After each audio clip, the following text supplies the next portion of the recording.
একদিন ছোট্ট শহর রংপুরে থাকত দুষ্টু কিন্তু মিষ্টি ছেলে টিকো। টিকো সারাদিন খেলাধুলা করত আর পড়াশোনার নাম শুনলেই ঘুম পেত। একদিন বৃষ্টির সকালে সে মাঠে ফুটবল খেলছিল। হঠাৎ বলটা গিয়ে পড়ল এক পুরনো গাছের নিচে। বলটা তুলতেই সে দেখল ওটা আর সাধারণ বল না, বলটা জ্বলজ্বল করছে।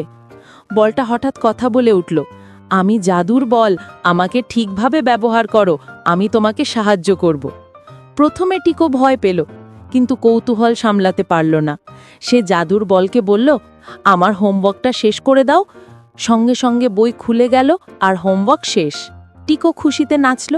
কিন্তু পরদিন স্কুলে যখন ম্যাডাম বলল, কে নিজের হাতে কাজ করেছে, টিকো চুপ করে গেল। জাদুর বল মৃদু হেসে বলল, টিকো, নিজের পরিশ্রম ছাড়া কোনো জাদু টিকে না। টিকো লজ্জা পেল। পরদিন থেকে সে মন দিয়ে পড়াশোনা করতে লাগলো।